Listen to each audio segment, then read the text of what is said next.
I'm only going to highlight a few aspects of Wil's distinguished career. Wil Haygood is a native of Columbus. For many years, he worked as a national and foreign correspondent at the Boston Globe and Washington Post. While at the Globe, he was taken hostage by Somalian rebels while covering the civil war in Somalia, and later rescued by Pakistani troops. He watched Nelson Mandela walk out of prison while covering the fall of apartheid in South Africa. At the Washington Post, Wil wrote the story about White House butler Eugene Allen, which was adapted into a film and starred, among others, Oprah Winfrey, Forrest Whitaker, Cuba Gooding Jr., and Jane Fonda. Wil was an associate producer of The Butler, which became an international blockbuster. He has written 7 books, among them biographies of Sammy Davis Jr., boxer Sugar Ray Robinson, and Congressman Adam Clayton Powell Jr. His latest book, Showdown, about the battle to confirm Thurgood Marshall to the U.S. Supreme Court, won multiple awards, among them the Scribes Book Award, given annually to the best book written on American law. It was also one of 6 nonfiction books from around the world chosen as a finalist for the Dayton Literary Peace Prize. I present to you a brilliant man who is having a positive impact worldwide, Wil Haygood.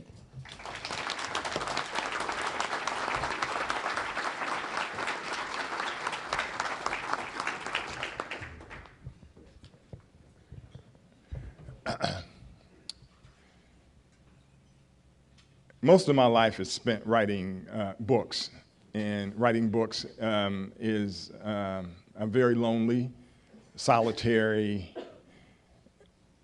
endeavor. And sometimes you meet people in life and they become spiritual supporters of the artist, the writer who is struggling to get their work done. And 4 of those people who have been very supportive in my writing life are here today, and they're also named in my book. Renee Shoemate, Sheila Smith, Jean Smith, and Alex Shoemate have been very, very dear friends to this writer, and I'll always be grateful for that. It's nice to be here with you today.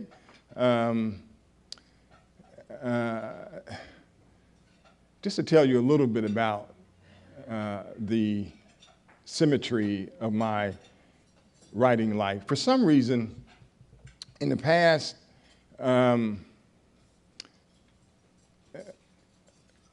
months, past couple years, people have been saying to me a lot that they're sorry. And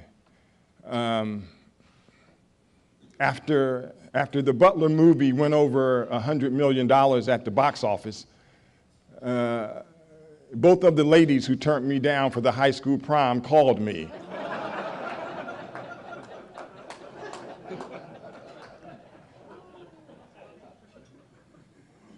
And one lady, Carol, said, "Oh, Wil, hi.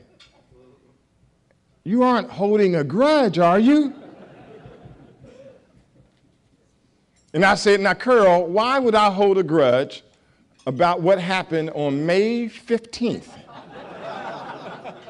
at 3 o'clock in the afternoon when I asked you outside of Miss Johnston's homeroom class to go to the prom with me? I like to think I'm bigger than that."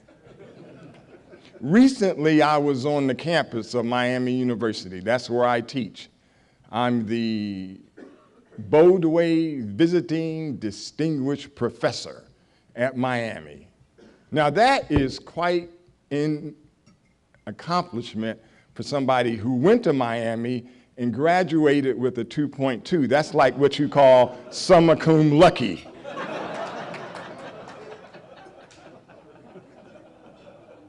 And so there was this soiree for me at Miami recently, and two of my professors were there. And they're very aware of my unimpressive GPA when I was at Miami. And they were going around the room. It was much like a room like this size. And they were telling people how sorry they were that they gave Wil C's. And I wanted to tell them, don't be sorry, because often that C would lift me up. If I was in a tough spot and I knew I was going to like get maybe a D in the course, well, I needed that C in microbiology. So I rode that C into a brighter day. And that's what I like to tell students. If you think you're failing, you know, there's something brighter on the horizon. And my brighter days at Miami, they came as a result of English literature. I took the English lit courses, short story writing, and for some reason, I always got A's in English lit. So, and then in the sciences, I didn't do so well. So my fallback was the C's. So I would ride those C's to a much brighter day. But it's very interesting to be back at Miami. On some weekends, some of my classmates will be, you know, visiting the campus for a football game, and they'll see me, and I know what they're thinking. Oh, look, Haygood's still trying to get his degree.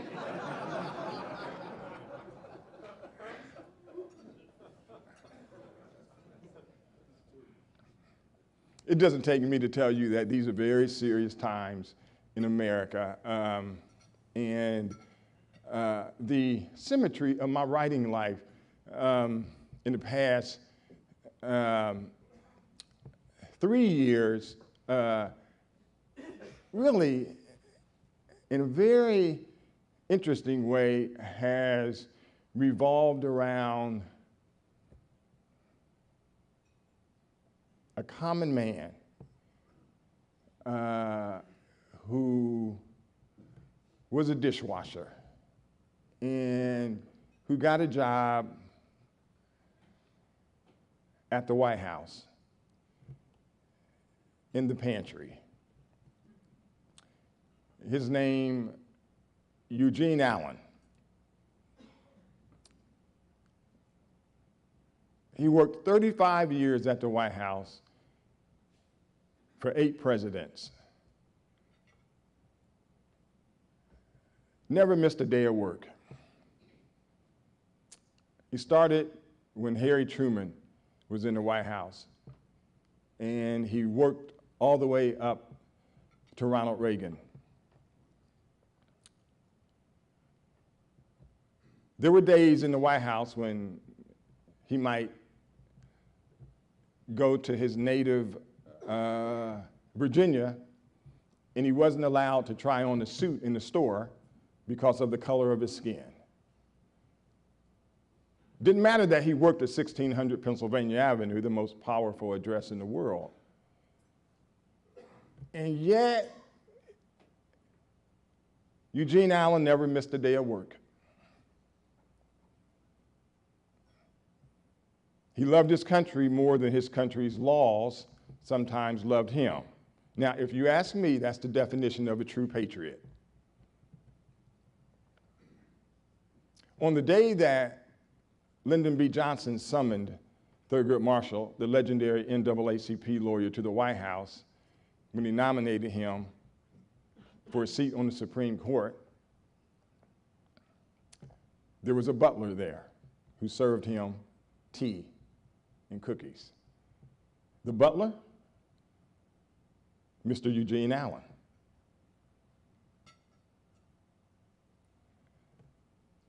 The law tried to subjugate the butler. Thurgood Marshall's mission in life was to elevate the butler. When Dr. Martin Luther King Jr. came to the White House to visit Vice President Nixon, he walked out into the foyer And he looked at one of Nixon's aides and he said, "Now take me to my people." He was talking about, take me to the black people who work here. They all worked in the kitchen. And that's how the butler first met the king.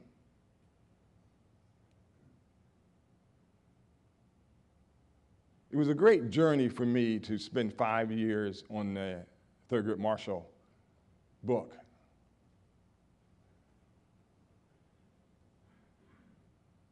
There's a Supreme Court vacancy now, as we all know. There were Southern senators, Democrats, who did not want Thurgood Marshall to ascend to the Supreme Court. He had argued 33 cases before the U.S. Supreme Court and won 32. It's an unparalleled record. He still looms as perhaps the greatest federal appellate lawyer in the history of jurisprudence in this country.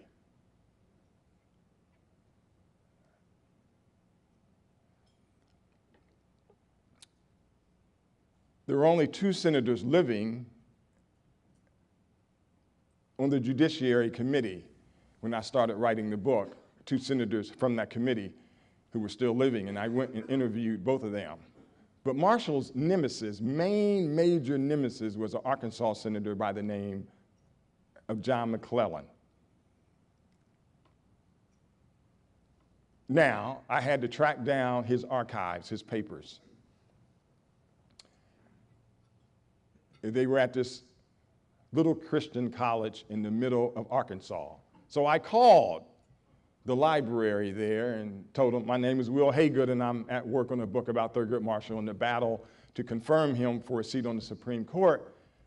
And I want to come and look at the senator's papers. And they said, well, it was stipulated in the senator's will that no one could look at his papers for 40 years after his death.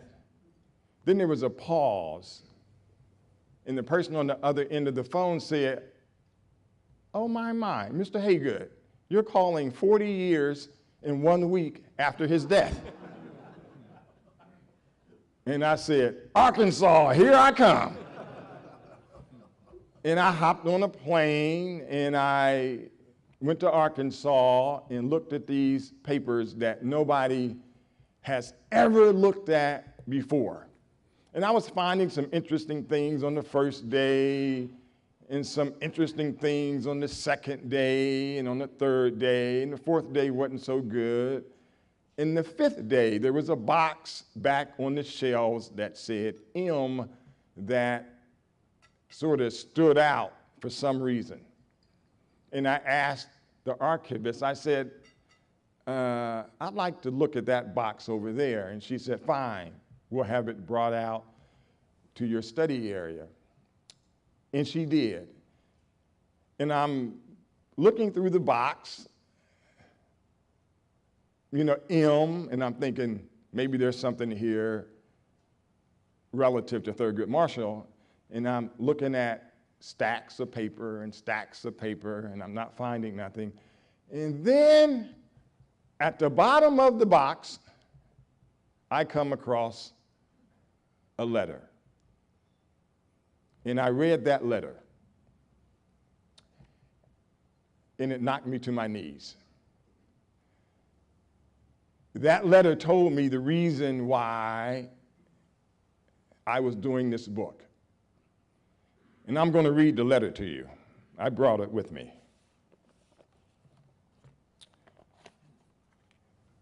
It was a letter written to Senator John McClellan, the powerful Arkansas senator who was making life miserable for Thurgood Marshall during his hearings. And I read this letter.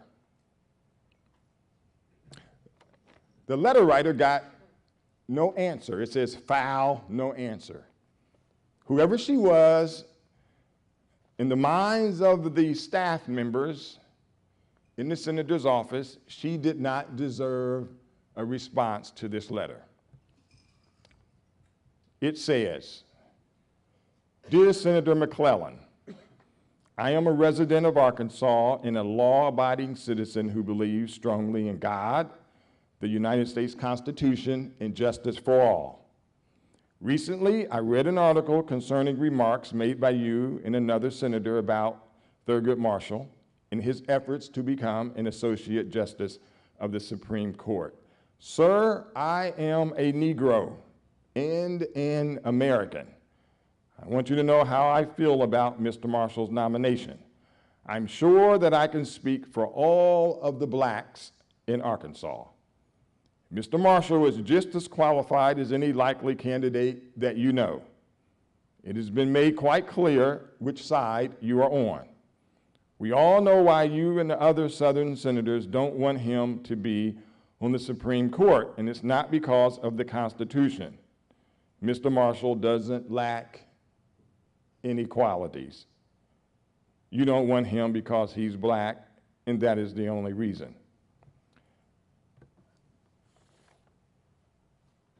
Chances are that the nomination will be turned down. But we hope and pray that you will open up your heart and let all of the hatred and the animosity out and let Mr. Marshall's record speak for itself. Color doesn't make the person senator. It is character that makes the man. If he doesn't get the nomination, there will be others who will seek after the same opportunity. There will be hundreds, Senator, and you can't fight them all. Somebody will get it. One of these days, the President of the United States will be black. Sincerely yours, Barbara Ross. She predicted Obama. And so I was stunned. And I knew that this letter was going to play an important part in my book. And so about 5 months before the book came out, I told my sister Diane, who lives here in town, I said, Diane, I came across this amazing letter. It's just stunning. And then I read the letter to my sister, and she said, oh my goodness, you have to find the heirs to Miss Barbara Ross. You have to find some family members of hers and tell them that you found this letter. And so I said, well, yeah, that's a good idea. And I thought about it. And one day I woke up and I said, shucks, I'm going to take my sister up on her challenge. I'm going to find some family members of Miss Barbara Ross and let them know that their grandmother's letter has made it into my book. So I called the city clerk of Texarkana, Arkansas, which is the address on her letter.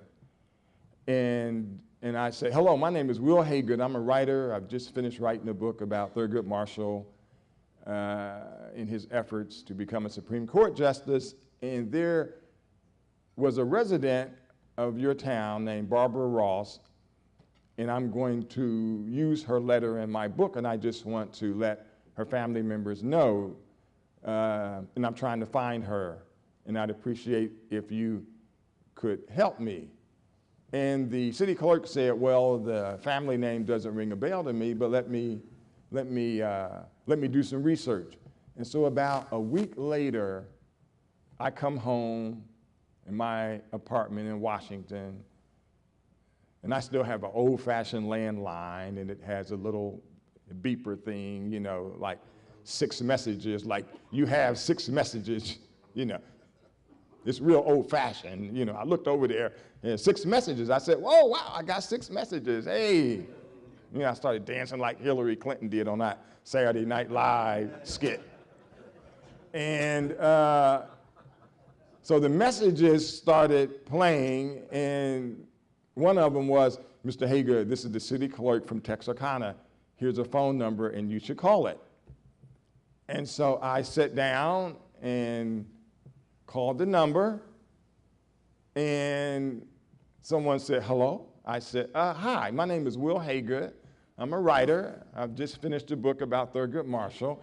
And for some reason, the city clerk of Texarkana told me to call this number because I'm trying to find any relative of Miss Barbara Ross, who wrote a letter in support of Thurgood Marshall.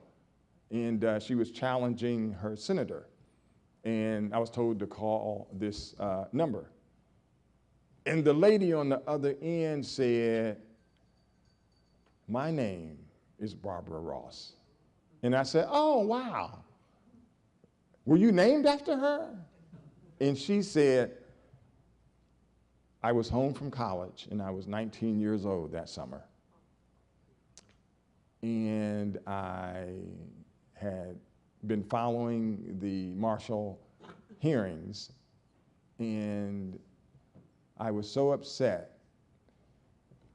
I was a political science major, and I told my daddy and my mama that I was going to write a letter to Senator McClellan, the famous segregationist. And my father," she said, "my father had just bought me a manual typewriter the previous Christmas. And I told my father and my mother that I was going to write a letter. And my father said, 'Don't you do that. It will get the family in trouble.' And the next morning, when my father went out to the fields, my mother walked over to me and said, 'Go upstairs and write your letter.' And so I wrote that letter, and I never got a response. And so I was stunned. I mean, can this really be the lady who wrote that letter? And I had the letter down the hallway in my study, and I said, 'Can you hold on a minute, please?' And I went and got the letter, and I wanted to refresh my memory of the street address. And the street address was 2103 Delaware Street, Texarkana, Arkansas. And I needed to prove to myself, skeptical journalist that I am, that this was really Barbara Ross. I said, "Mrs. Ross, can you recall where you were living at in the summer of 1967? And she said, "Oh, well, of course I can, honey. I was living at 2103 Delaware Street." And I said, "Wow." I said, "Mrs. Ross," I said, "you're my hero." And I said, "I'm sorry that my government did not see fit to even send you a form letter." I said, "And your letter has never been answered all these years." And I said, "But you know what? The arc of justice swings often in a very sweet way." And I said, "Your letter is going to be in my book." And she said, "You're pulling my leg, aren't you?" I said, "No, ma'am. No, ma'am.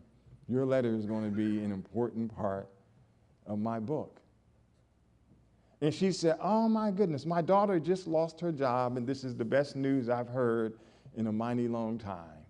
And then we talked some more, and I asked her some more questions about her family and stuff. And then I told her a little bit about me, and the last thing she said was, "Now tell me, what was it like working with Miss Oprah Winfrey on that movie?" So I think of my writing life as finding these, people that no one has written about and telling these stories. I'm deep into my next book now, which is about 1968 in Columbus East High School, and the fact that the school, in the midst of the assassination of Dr. King and all of the urban unrest, that athletes banded together at the school and they won 2 state championships, basketball and baseball. It is an amazing story, and I'm having such fun with it. And that's the part of my writing life that I enjoy, finding these stories that no one else has written about. In a very big way,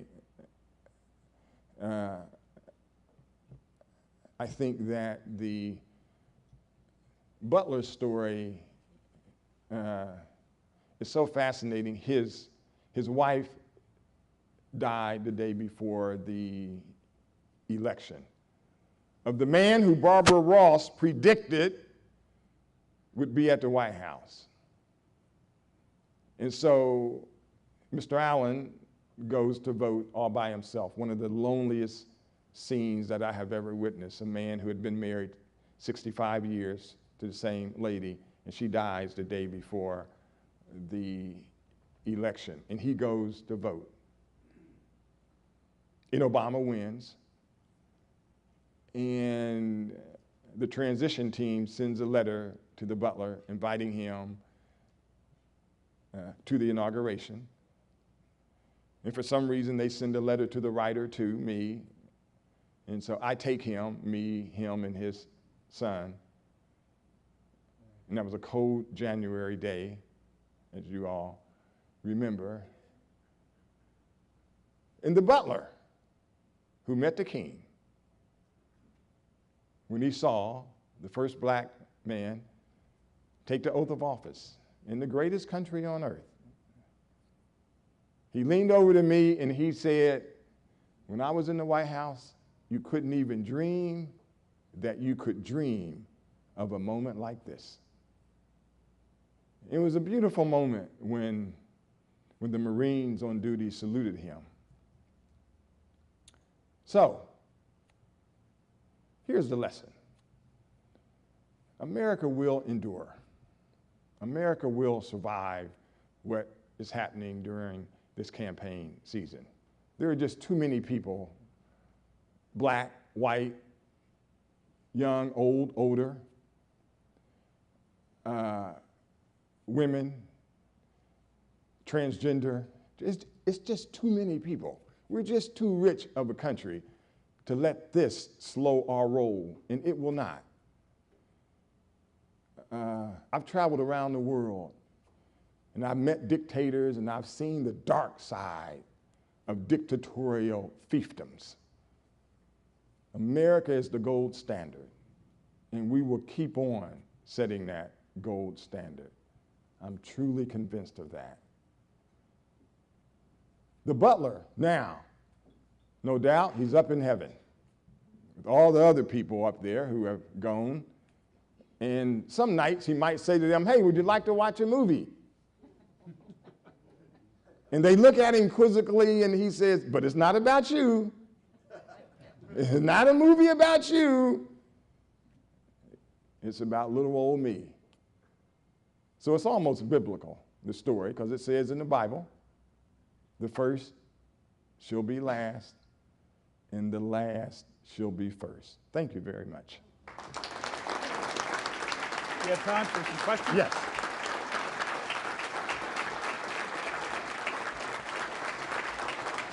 Some questions from the audience. Go ahead.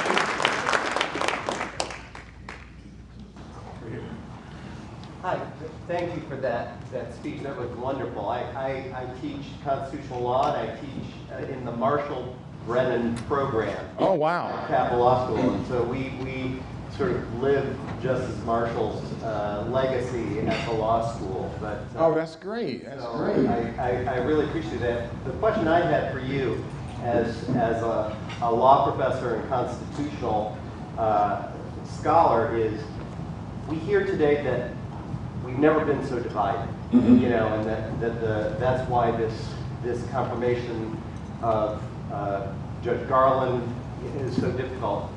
Having done the research about Marshall confirmation, do you think that's true?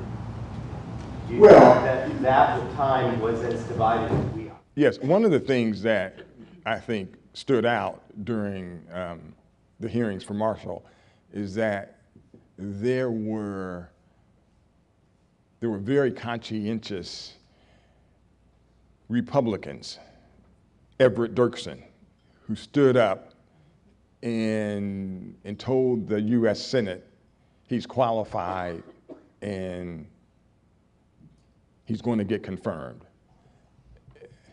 During the Garland situation, there were no Republicans. Mitch McConnell, the Senate leader, had laid down the hammer that we will not only will we not confirm him, we will not even have hearings. So I think that is a very, very bad precedent. If Garland is unqualified, the American people, the taxpayers, you, me, Barbara Ross, who wrote that letter, should have an opportunity to hear him talk about his legal views on the Constitution, on history, on voting rights. But we never even got the chance. So I think that is very, very bad for the nation. But I think it will right itself very soon. Very soon. Yes. This is an unpaid reference and recommendation. This book is terrific. Just want to recommend it to all my fellow Rotarians. One of the things I thought was fascinating, if you could just talk a moment about the relationship between Lyndon Johnson and Thurgood Marshall. It was riveting to hear the inside of that. Okay, yes. But first, which book were you talking about that is terrific? What was it? What's the title of that book? Showdown by Wil Haygood. Several other books in there, but I'm going to read. Just saying.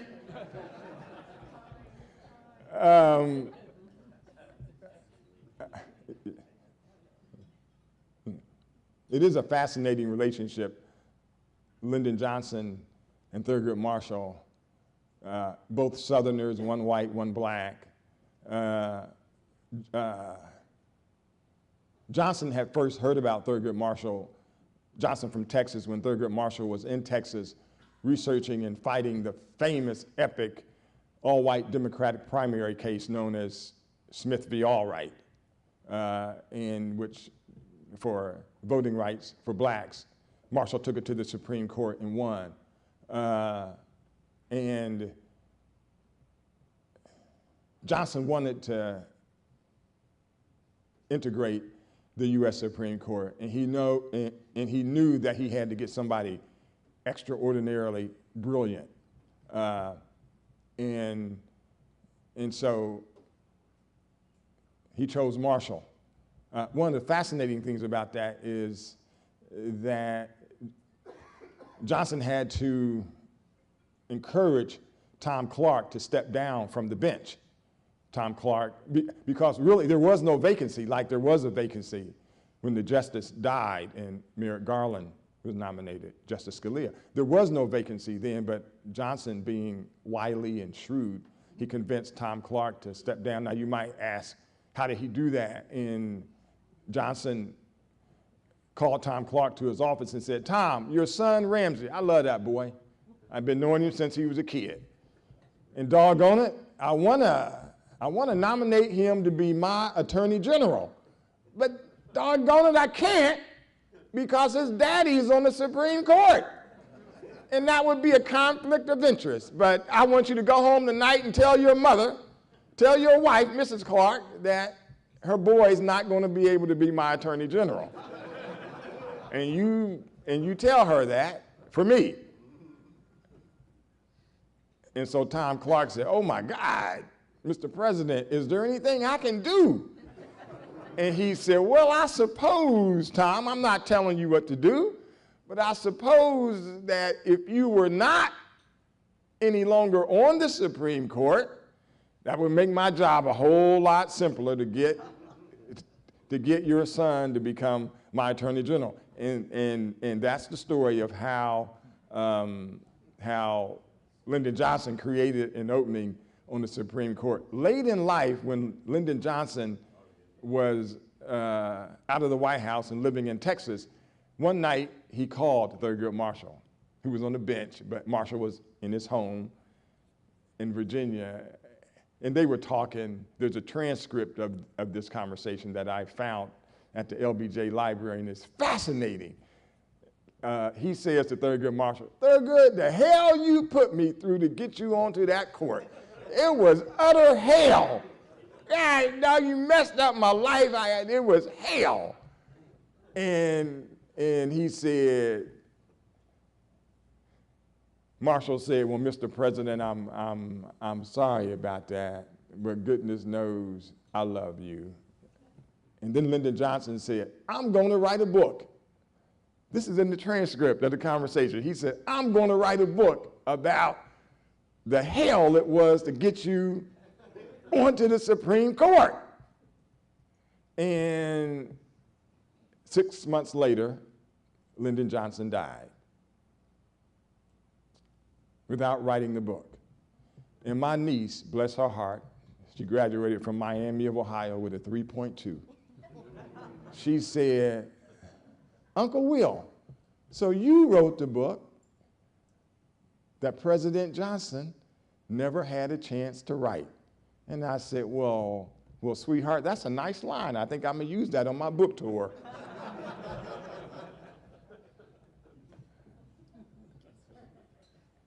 Another question? Thank you so much. Well, you made a donation to the Rotary Foundation. Oh, thank you. Thank you so much. Thank you. Thank you very much.